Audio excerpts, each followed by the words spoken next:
Cuba ou comment?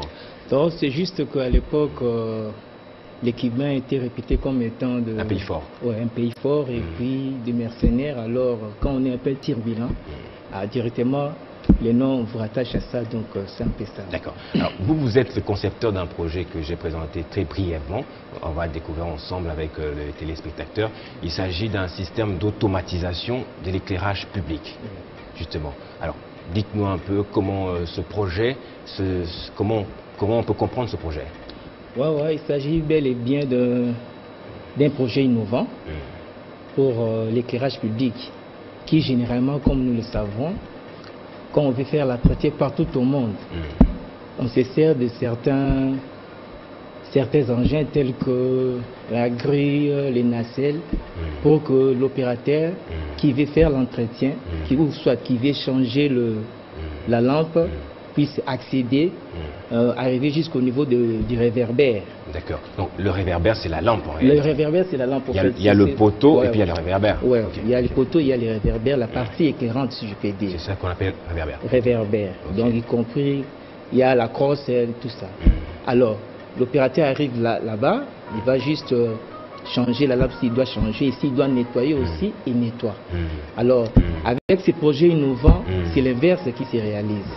Au lieu que l'opérateur puisse monter et arriver au niveau du réverbère, c'est les réverbères, donc la partie éclairante qui descend automatiquement jusqu'au niveau bas, et ça va permettre pour faciliter maintenant l'opérateur de pouvoir faire tout ce qu'il a à faire, soit s'il veut changer la lampe, il change la lampe, s'il veut juste nettoyer, il nettoie, et puis par un bouton, il appuie et le réverbère va revenir à sa position initiale, c'est-à-dire reprendre son hauteur.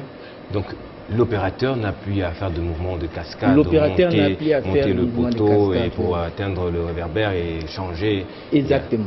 Alors, on parle d'abord de vous. Vous êtes électricien, vous avez fait vos études à l'Institut supérieur technique appliqué ici en RDC à Kinshasa. Ça veut dire que vous n'avez pas fait vos études ailleurs. On pourrait penser que seuls ceux qui viennent d'ailleurs qui peuvent amener de tels projets. Mais vous êtes un produit quinois. Ça veut dire que vous avez fini vos études ici. Mais vous avez fait l'électricité. Et que ce projet est totalement de la mécanique. Comment vous êtes passé de l'électricité à la mécanique? Bien sûr, entre l'électricité et la mécanique, il n'y a qu'un pas, je dirais.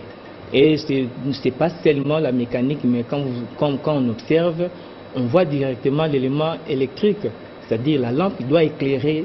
Donc quand on voit la lampe, c'est l'électricité. Et puis je dirais, dès mon jeune âge déjà, c'est ma mère qui a su au fait m'orienter. Parce qu'elle se disait à chaque fois que les parents revenaient, quand ils nous achetaient des jouets du genre, surtout quand il y avait des gens où le jouet pouvait fonctionner avec des manivelles. En tout cas, j'étais le premier à chercher à démonter la manivelle pour chercher comment est-ce que le fonctionnement s'est passé. Et c'est comme ça que ma mère trouvait qu'en tout cas, j'ai allé vite m'adapter dans les études de technique plutôt que faire autre chose. C'est comme ça que non, j'ai pu avoir cette orientation de ma mère. Et c'est pas parce qu'on bricole quelques deux jouets qu'on peut finir par monter un tel projet qui est totalement technique. Comment vous êtes parvenu à le faire en fait? Oui, tout est parti d'un constat. Donc je dirais, à l'époque, je faisais un stage là au niveau de la commune de Kisenso.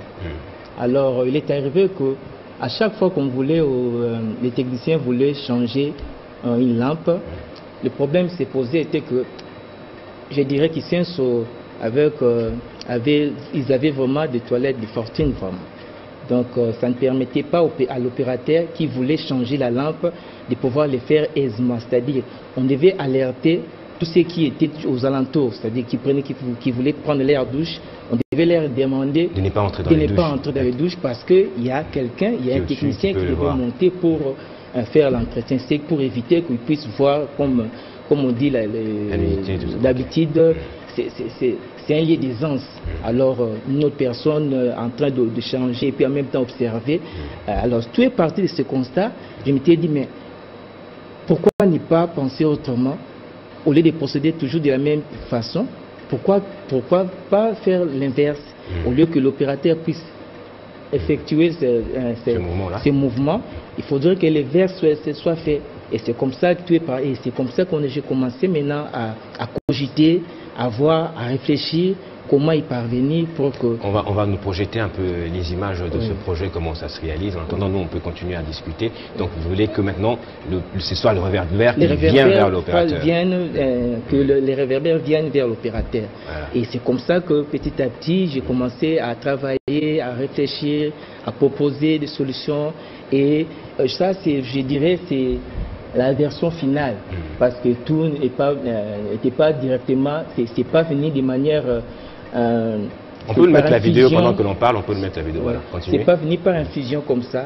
Ça demandait des exercices, d'essayage, et à l'aide de numérique, je dirais, ça a permis à ce que je puisse vraiment y voir clair et y parvenir. Alors, ce projet que vous présentez aujourd'hui au grand public, vous l'avez déjà présenté aux autorités congolaises? Bien sûr, parce que c'est sanctionné par un brevet. Par un brevet. Oui, il est accompagné d'un brevet. Et c'est depuis 2016 qu'on vous a donné ce brevet? C'est depuis 2015 pratiquement. 2015. Ouais. Mais pourquoi est-ce que l'on ne voit pas les poteaux que vous avez montés justement sur les grandes routes? C'est ce qui pose problème maintenant, parce que j'ai même pris les risques aujourd'hui de passer aux médias pour pouvoir encore essayer d'interpeller, de demander, d'essayer encore de réveiller encore nos autorités, parce qu'aujourd'hui, on peut bel et bien poser des poteaux.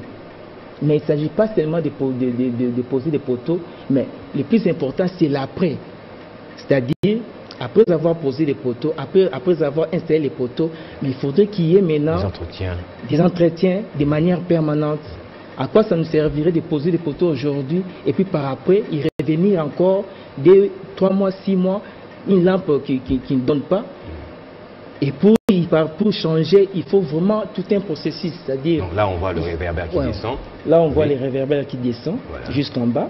Et là, l'opérateur va facilement travailler. Il va changer soit la lampe, il va juste nettoyer et puis il va appuyer les boutons. Et puis les boutons vont permettre à ce que les réverbères puissent remonter et reprendre sa position initiale. D'accord, alors on continue. J'étais en train de dire à quoi nous servirait de poser d'installer des poteaux et puis par après les problèmes se posent, c'est-à-dire quand il y a une lampe qui s'abîme, quand il y a un problème, il faudrait encore amener des engins tels que le camion, les nacelles, ainsi de suite, pour juste changer une seule lampe. Alors que ce que je viens proposer, c'est qu'il y a cette facilité à l'opérateur de pouvoir opérer. C'est-à-dire qu'on n'a plus besoin de chercher des engins tels que camions, ainsi de suite. L'opérateur peut venir seul pour faire l'entretien d'un seul poteau s'il y a une lampe qui est abîmée, et puis il rentre facilement chez lui. C'est un peu ça.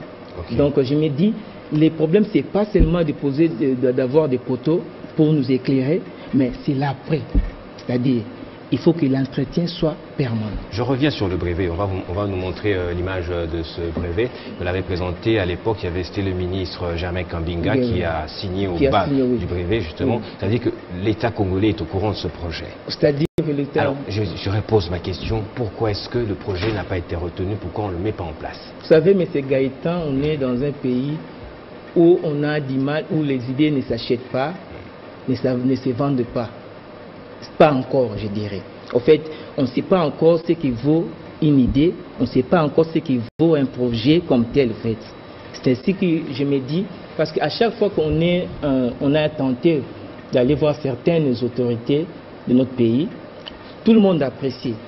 Mais le vrai problème est qu'il ne suffit pas seulement d'apprécier, mais il faut maintenant passer aux actes. C'est-à-dire, on va vous poser la question, comment ça sera réalisé? Comment est-ce que vous êtes sûr que ça sera concrétisé? Comment est-ce que tout ça là, toutes ces questions-là? Alors je me dis, on est à l'ère du numérique. Et le numérique nous donne des outils tellement puissants qu'on n'a même plus besoin d'aller réaliser des projets à grandeur nature pour être sûr que ces projets vont aboutir. Rien qu'avec le numérique, rien qu'avec les logiciels intelligents tels que les CAO, qui est la conception assistée par ordinateur, ou soit les DAO, dessin assisté par ordinateur, ça nous permet directement de voir de manière virtuelle ce que sera le projet, comment même le projet va la pièce, le produit va se comporter une fois réalisé. Peut-être que le gouvernement n'a pas retenu votre projet, peut-être qu'il coûte un peu plus cher que le poteau que nous avons normalement. Absolument pas. Mais parce qu'il y a une certaine technicité dans la montée, la descente du réverbère, ça ne coûterait pas cher. Absolument pas, parce que notre démarche était que, puisque ce sont des pièces qu'on a imaginé, on a conçu par nous-mêmes. Il nous a fallu maintenant chercher comment au fait dégager les coûts globaux du projet. Voilà. Alors il fallait maintenant consulter certaines firmes à l'étranger. Okay. C'est comme ça qu'on a pu, par nos démarches, en envoyant certaines pièces, parce qu'on ne voulait pas envoyer toutes les pièces à une seule firme, de peur que les projets soient directement au fait, soit piratés ou soit volés. Alors on a procédé en essayant d'approcher une firme française et une firme allemande. Et c'est comme ça que nous, en envoyant chaque pièce, ils nous ont permis de pouvoir dégager les coûts globaux. C'est-à-dire, ils pouvaient nous dire, ça on peut vous réaliser à 10 euros, ça on peut vous réaliser à 100 euros. Et quand on fait la sommation, ça nous a permis de pouvoir dégager les coûts globaux du projet. Ce qui fait que notre projet coûte moins que ce qu'on nous met, ce qu'on a comme poteau le long de nos routes. Vous êtes sûr de ça? Certainement. Oh là là. Alors, dans l'actualité également, peut-être parce que vous ne dites pas suffisamment les avantages que ce projet renferme, il faut le dire, quels sont les avantages d'avoir ce projet ou d'avoir ces poteaux au lieu de garder les anciens poteaux que nous avons? Oui, l'avantage, d'abord, le premier avantage est que l'entretien est permanent. Et vous savez, M. Gaëtan, nous sommes dans nous avons une configuration climatique vraiment très différente de l'Europe ou soit de l'Amérique, parce que nous voyons facilement les herbes pousser le long des routes, même sur des aciers, un acier. Il suffit seulement qu'il y ait quelques terres là, on peut voir directement les graines pousser. Ce qui veut dire, nos poteaux doivent être entretenus à tout moment. Donc l'entretien doit être permanent, comme je dis toujours. Alors, avec ce système, l'entretien sera permanent. Il y aura vraiment des suivis de manière permanente. Et c'est ça le tout premier avantage. Le second, ça nous épargne aussi certaines dépenses. Parce que quand on fait déplacer des engins, il faut des carburants, il faut des personnels. Et tout ça là, ça coûte pour juste venir sur entretenir un seul poteau, à supposer qu'une seule lampe était abîmée. Vous voyez tout ça là, tout cet arsenal doit être déplacé juste pour un seul poteau. Et pourtant, avec ce système, on n'a même plus besoin de faire déplacer des camions, amener les nacelles, tout ça, les personnels, non. Juste un seul individu peut venir, il fait l'entretien d'un seul poteau et puis il rentre. C'est ça le second avantage. Et le troisième, je dirais que c'est aussi pour des raisons de commodité, en fait. Vous imaginez, il y a certains poteaux qui sont placés non loin de nos parcelles. Et l'opérateur vient... Nos quartiers populaires. Dans les quartiers populaires, l'opérateur vient, il monte. Et facilement, il sait voir tout ce qui se passe chez l'autre, chez le paisible citoyen. Et ce qui, je dirais, ça dérange pratiquement. Alors j'ai dit qu'avec ce système, on ne sait plus voir l'opérateur monter à voir la hauteur pour regarder ce qui se passe chez le paisible citoyen. Donc avec ce système, facilement, on arrête avec ces gymnastiques-là de voir l'opérateur monter, ce qui représente aussi un danger déjà, parce que quand on prend de la hauteur, vous savez que non, on n'est pas vraiment à l'aise. Alors avec ce système, ça vient mettre fin aux gymnastiques que peut faire l'opérateur. Alors je dirais que les avantages sont vraiment légers, et je dirais même le champ d'application est aussi vaste, parce que ça peut s'appliquer même aux poteaux de nos drapeaux quand on fait oui. C'est applicable. Alors son champ d'application est vraiment très vaste.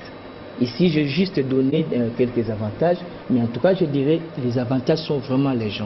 Et qu'est-ce que les autorités vous ont dit concrètement? Jusque-là, à l'époque, vous avez rencontré le ministre Jamais Kamila. J'ai rencontré le ministre de l'énergie, c'était l'ex-monsieur Ingele Photo. Mais malheureusement, à l'époque, la priorité était dans autre chose. C'était plus la politique qui a dominé. Alors, il m'avait en tout cas, il était sincère en me disant que non. En tout cas, pour l'instant, on ne sait pas vraiment... Alors là, on est en train de voir la lettre que le ministre Germain Kambinga vous a adressée, accusant, vous autorisant d'avoir ce brevet d'invention. Voilà, vous avez vu aussi le ministre Germain Kambinga, non? Le ministre, non. Pourquoi? Personnellement. Et pourtant, à l'époque, il y a à tout moment qui disait que nous devons consommer congolais et nous devons promouvoir également les créations et les innovations congolaises. Malheureusement, il ne nous a pas fait cet honneur. Et l'actuel ministre, vous le connaissez? L'actuel ministre de l'Industrie, c'est Julien Paluku. Oui. En tout cas, on est déjà en train de faire certaines démarches, mais jusque-là, on n'est pas encore parvenu à... Et dernièrement, vous avez déjà concouru aussi, puisque on a eu à concourir il n'y a pas longtemps, on a même envoyé la vidéo, mais on n'a pas été retenu. Ce qui est bizarre, on n'a pas été retenu. Et c'était la seule fois que vous avez concouru? Oui, c'est la seconde fois. Parce que la toute première fois quand on a eu à concourir, c'était à l'époque du trophée de l'innovation. Parrainé, c'était avec le ministre Germain Kambinga. Il y a eu, je dirais, ils ont eu à ramasser pratiquement 450 projets. Et parmi les 450 projets, nous étions parmi les projets qui ont attiré l'attention du digéré. Malheureusement, on s'est vu débarquer parce qu'on devait primer les 20 premiers meilleurs projets. Vous étiez parmi les 20 premiers? Nous étions parmi les 20 et par après, on a été débarqué. On ne nous a pas primé. L'argent prévu pour primer les meilleurs a été détourné. On n'a rien eu en tout cas. Et les autres ont eu quelque chose? Les autres ont eu quelque chose parce qu'on a commencé à primer le premier jusqu'au dernier parce qu'on a retenu 20 meilleurs projets. Alors nous, on n'était pas partis, on ne faisait pas partie. Alors, je sais que tout projet comprend une certaine... peut comprendre quelques difficultés. Quelles difficultés votre projet peut avoir dans sa mise en place? Pour sa mise en place, je dirais... ça va demander à ce qu'on puisse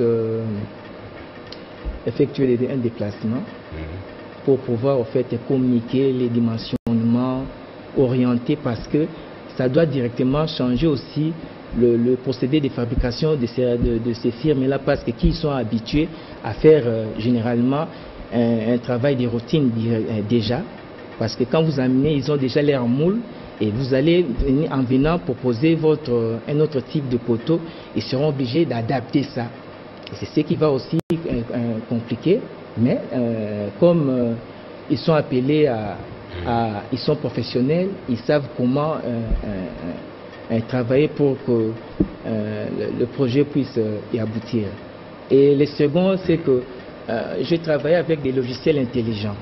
Mais ces logiciels demandaient aussi de machines vraiment, des ordinateurs très puissants. Hein? Moi, ce que j'avais en main, c'était une machine qui ne suivait pas vraiment la vitesse au fait exigée. Et c'est ça aussi, c'est ce que je connais aussi comme difficulté, parce que je connais un certain retard par rapport à la conception. Vous concevez et puis mais la vitesse ne savait pas suivre. Voilà. Nous clôturons notre émission. Merci Cubain Ngoli d'avoir répondu à notre invitation. C'est moi qui vous remercie. Merci surtout de nous avoir présenté ce projet innovant. On espère que le gouvernement va le retenir parce que vous dites que ce projet n'est pas onéreux par rapport au poteau que nous avons. Bien sûr. Et puis il comprend d'autres avantages tels que le risque de voir tomber un opérateur au-dessus d'un poteau en train de changer de réverbère. Et nous osons croire que ce message est bien allé droit vers les autorités. Merci d'être avec nous. C'est moi qui vous remercie. D'avoir été avec nous plutôt. Voilà. Merci. C'est tout pour ce numéro de l'invité. Merci à vous également de l'avoir suivi.